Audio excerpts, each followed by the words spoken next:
Bueno, regresamos para platicar de la terna que envió el presidente Andrés Manuel López Obrador al Senado de sus candidatos a la Suprema Corte de Justicia de la Nación para sustituir al ministro José Ramón Cosío, quien se retiró, por cierto, haciendo un estupendo papel del ministro Cosío.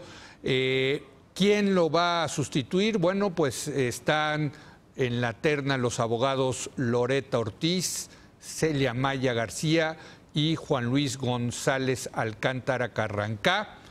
Y para analizar esta terna está con nosotros Saúl López Noriega, un experto en el tema de la Suprema Corte de Justicia de la Nación, académico del CIDE y pues el que lleva el blog precisamente la Suprema Corte, la revista Nexos.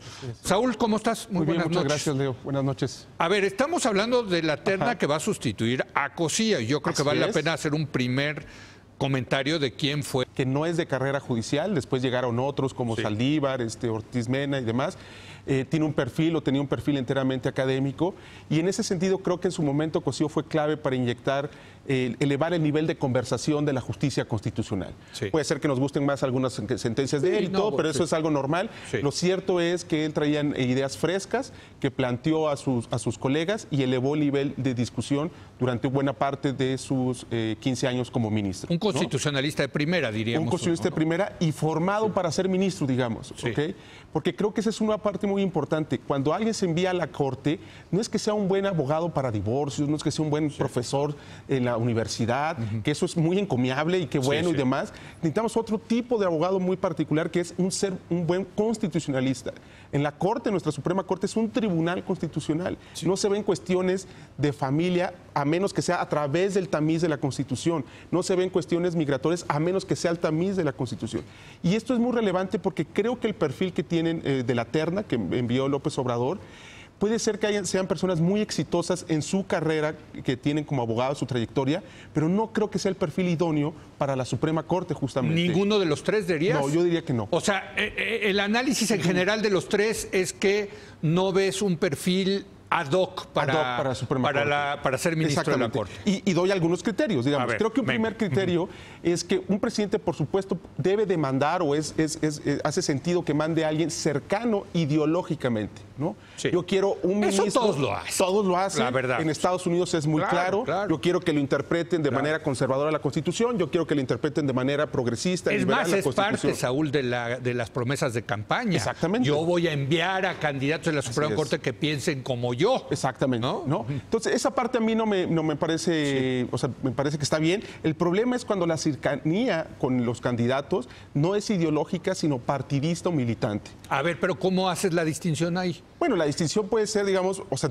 en muchas ocasiones, en el caso de Obama, por ejemplo, cuando metió a Sonia Sotomayor, hay claramente una visión del mundo más o menos compartida entre ellos, pero nunca se conocían hasta que hubo la vacante y Obama le pidió a un equipo, busquen abogados del perfil que yo quiero, qué perfil es progresista. Pero que no sean demócratas. Y que no sean abiertamente demócratas, que no vayan, etcétera, etcétera, etcétera, ¿no? Aquí son 3 cuadros de Morena.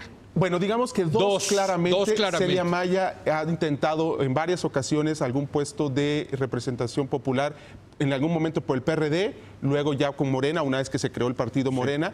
Y en el caso de Ortiz, de Loretta Ortiz, bueno, claramente pues trabajado en el gobierno de transición, su esposo trabaja en la redacción de la Constitución Moral, del proyecto de la Constitución Moral. Entonces, son militantes formales, fueron diputados, Loretta fue diputada, en fin, etcétera. Entonces, yo creo que desde ahí hay un problema. ¿No te gusta eso, digamos, la militancia partidista? No, porque una cosa es que tú quieras a alguien que piense la cosmovisión del mundo constitucional, quiere que esté ahí, y otra cosa es que sea un correligionario de batallas políticas, que una vez que llegue al puesto, Loretta, por ejemplo, ha insistido mucho que una vez que llegue, si llega, ella va a ser independiente. Pues pero, por ejemplo, cuando entró Medina Mora, el ministro hoy Medina Mora, se le criticó mucho por la cercanía con el presidente Peña. Por cierto, también trabajó con el presidente Fox y con el presidente Calderón. Así es. Pero que yo sepa, Medina Mora no es priista o nunca... Formalmente no. Formalmente no. Es como también por ahí se dijo que Franco era formalmente priista y de Medina Mora se dijo que formalmente era panista, pero no lo son. De hecho, la Corte sacó un comunicado diciendo... los ministros no pertenecen formalmente a ningún partido político, ¿no? Entonces esta sería la primera vez de llegar Loreta o Celia, estamos hablando aquí de Loreta Ortiz, o Celia Maya, sería la primera vez que llegaría un perfil. A partir del 95 sería la primera vez. Porque antes, digamos, como sabemos... Si hay un rompimiento importante. O sea, exactamente. Si es no solamente alguien cercano ideológicamente, sino es one of us. O sea, tiene una credencial de Morena. Tiene una credencial de Morena. Claro. Ahora, esto, digamos, también, esto no significa, y es importante subrayarlo... Ahora, no es ilegal eso, ¿eh? No. Nada Aquí, más muchas de estas, de hecho, los requisitos constitucionales para ser ministro, creo que todos los cumplen, los tres. Sí. Se trata de cuáles son los requisitos que queremos para en un tribunal constitucional. La otra cuestión que creo que es muy relevante a considerar, tomando en cuenta que es un cargo de 15 años, es la edad. Sí. En el caso de Celia tiene 70 años, en el caso de Carrancá tiene 70 años y en el caso de Loreta Ortiz tiene 66 años. Para un cargo de 15 años, se estarían jubilando a los 85 años. Sí. Yo, digamos, y creo que es un tema importante hablarlo, yo creo que hay que meter gente más joven. Sí. ¿Okay? Ese es otro tema. O sea, el tema partidista, el tema de la edad. La otra es la formación constitucional. Digamos, por ejemplo, en Estados Unidos, cuando entró Ginsburg, Ginsburg no era académica, no era juez, pero dirigió durante mucho tiempo litigios estratégicos que cambiaron muchísimas cuestiones respecto a equidad de género y demás. Carrancá entiendo que tiene una carrera muy buena en respecto como magistrado de familia local. Entiendo que Celia Maya ha sido una buena magistrada local en Querétaro también. Sí. Pero eso, insisto, eso no te hace constitucionalista y eso no te da las herramientas para ser ministro de la Suprema Corte. No trae una formación, por ejemplo, como Cosío, como un Saldívar, que traían una formación, en el caso de Saldívar, como litigante privado, y en el caso de Cosío, como Pero, por ejemplo, Ortiz Mena había estado más metido en litigios fiscales. Totalmente.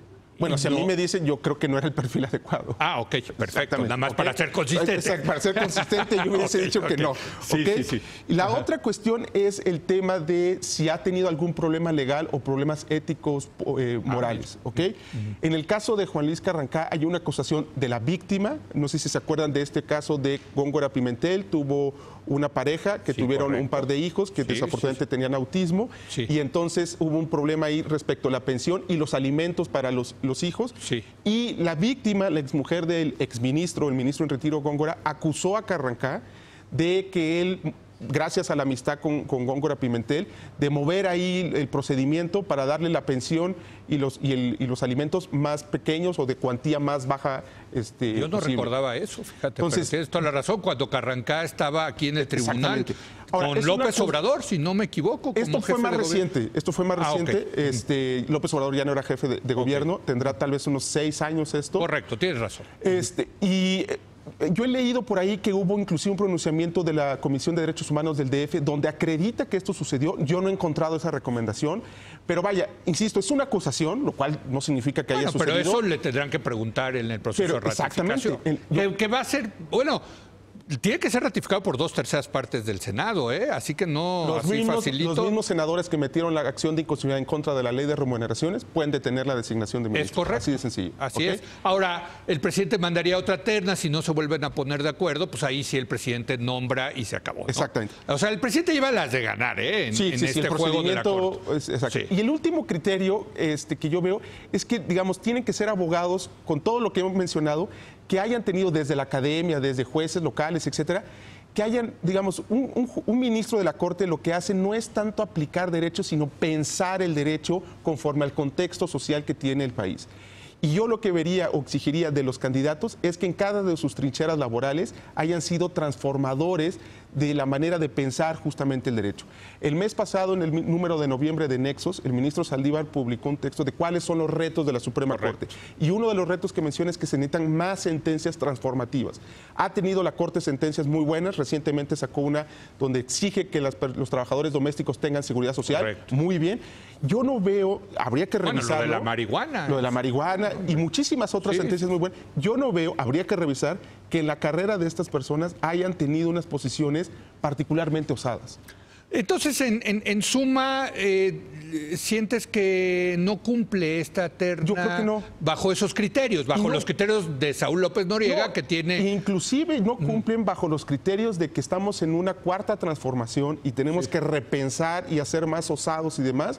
Yo no veo que estos candidatos vayan a cumplir la narrativa que el mismo gobierno puede ser ha emanado. meter a alguien que defienda esos preceptos de la 4T, por ejemplo, ahora con todo este tema de las remuneraciones, pues tener aliados allá adentro que no paren, por ejemplo, la ley de remuneraciones. Sí, digo, bajo ese... Puede ser, pero no... Bajo esos criterios, Saúl, ¿no? Bajo esos criterios puede ser, bajo esos criterios se puede entender que hayan incluido militantes del partido Morena dentro de la terna, pero a mí me parece que... Se va a partidizar la Suprema Corte. Se va a partidizar inclusive formalmente, ¿no? Así es. Ahora, hay una cuestión que también cuando en las discusiones con otros colegas y demás, bueno, pero todos los ministros, o sea, que si tú criticas esto, ¿significa que todos los actuales ministros son buenos?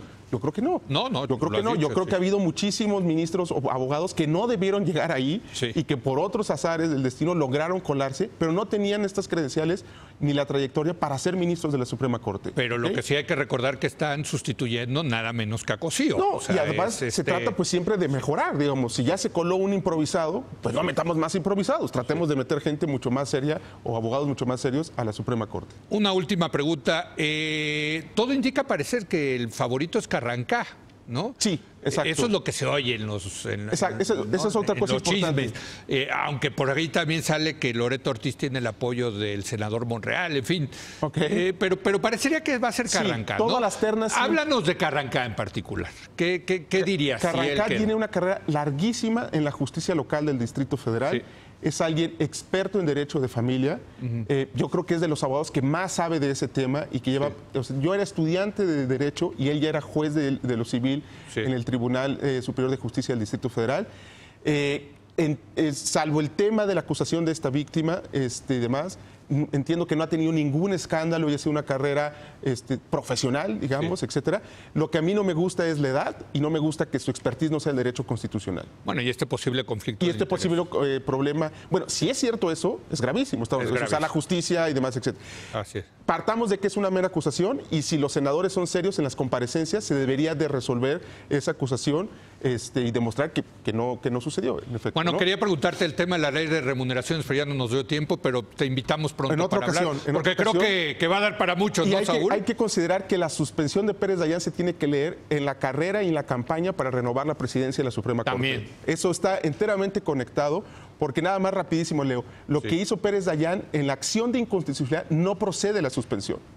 Nunca se había hecho. En 23 años que existe la figura de la acción de inconstitucionalidad, nunca se había dado la suspensión. Déjame ahí preguntarte rápido. ¿La suspensión solamente aplica a los empleados del Poder Judicial? No, aplica o a todos. A todos. Porque ahora los de Morena están diciendo, no, nada más aplica a los del Poder Judicial, en el presupuesto. Sí, porque entonces te vas directamente al artículo 127, el 127 sí protege a los trabajadores del Poder Judicial y entonces dice prácticamente la ley de remuneraciones. En la definición de remuneración y salarios es un copy-paste de lo que dice la Constitución. Entonces yo solo saco al Poder Judicial, si aplico el 127 de manera directa y entonces aplico el 27 y sí se puede ajustar el presupuesto Pero entonces ya no me quedó claro. ¿Sí aplica para todos los... O sea, la suspensión es para en el presupuesto. ¿Usted no puede tocar los sueldos de todos los trabajadores o nada más no puede tocar usted los del Poder Judicial? No puedes aplicar la ley de remuneraciones, te tienes que ir a la Constitución. Ah, perfecto. La Constitución que dice que el salario está tasado en función, indexado al del presidente de la República, salvo el Poder Judicial. Entonces nada más es Poder Judicial. Exactamente. Okay. Nada más. Así es. Gracias, Saúl. No, hombre, gracias. Hacemos una breve pausa. Viene ahora Pablo Zárate Ramos para platicar del Plan Nacional de Refinación que presentó el presidente López Obrador.